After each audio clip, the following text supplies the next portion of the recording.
Uma planilha Excel tem nas células A1 a A7 os valores 1, 2, 3, 4, 5, 6 e 7.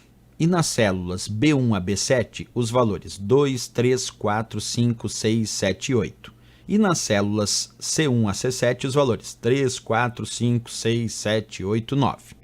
E na célula A10 tem uma fórmula que é igual a 1 mais B3. Aí ele pede, copiando com o Ctrl C, a fórmula igual a 1 mais B3 desta célula A10.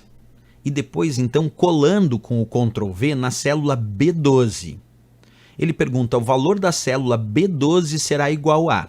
Então, ele tem uma fórmula na célula A10, da qual ele vai copiar e colar na célula B12 e quer descobrir qual o resultado que vai aparecer nessa célula B12 depois de copiar e colar, depois de aplicar o comando Ctrl C, Ctrl V. Bem, para resolver esse tipo de questão, eu fiz aqui para vocês a planilha com os valores que ele descreveu aqui de A1 até A7, de B1 até B7, de C1 até C7, que é exatamente o que ele descreve, ó, de A1 até A7, B1 até B7, C1 até C7. São os dados que ele disse para colocar na planilha.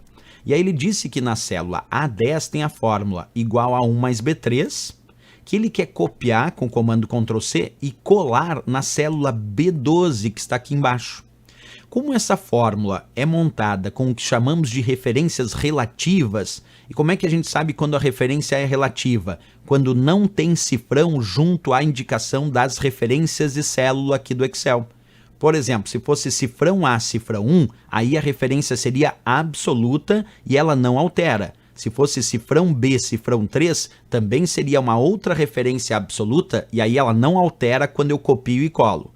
Mas quando a referência não tem cifrão, como é o caso aqui, A1 não tem cifrão e B3 não tem cifrão, quando eu copiar e colar essa fórmula aqui da célula A10 para a célula B12, ela vai alterar, porque as referências que não têm cifrão são relativas e elas se alteram na cópia à medida que eu vou copiando e colando para outras células. Mas como é que ela se altera? Aí que vem o desafio. Por exemplo, se aqui é A, isto indica a coluna A.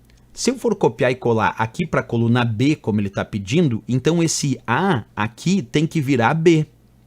Essa linha 1, como ele está descendo duas linhas, observa, está na linha 10, vai para a linha 11 e vai para a linha 12. Então essa linha 1, ganhando mais duas linhas, 1 mais 2, aqui tem que virar 3. Isso porque as referências relativas, à medida que eu vou copiando e colando, ela vai se modificando de acordo com os deslocamentos de coluna, onde eu desloquei uma coluna, então o A virou B, e os deslocamentos de linha, onde eu desloquei duas linhas, então a linha 1 virou linha 3. E aí eu posso continuar, ó, aqui tem mais B3. Esse B, com um deslocamento de coluna, aqui tem que virar coluna C. E esse 3 aqui, com dois deslocamentos de linha, 3 mais 2 tem que virar 5.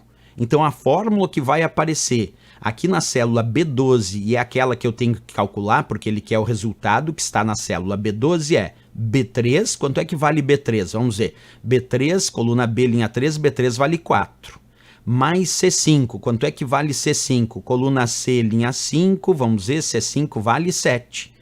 Então ele está querendo fazer B3 mais C5, que é 4 mais 7. E 4 mais 7, o resultado final é 11, que é o resultado final desta fórmula que acabamos de encontrar, certo? Bem importante aí, bem importante mesmo essa questão de entender que as referências relativas, aquelas que não têm cifrão, quando eu copio e colo, ela se modifica, onde o A com um deslocamento de coluna virou B, o 1 com dois deslocamentos de linha virou 3, a coluna B com um deslocamento de coluna virou coluna C, e a linha 3 com dois deslocamentos de linha virou linha 5. E aí eu calculei B3 que vale 4, mais C5 que vale 7, 4 mais 7 deu 11 como resultado final, que nós encontramos aqui na letra D de Dinamarca para essa questão.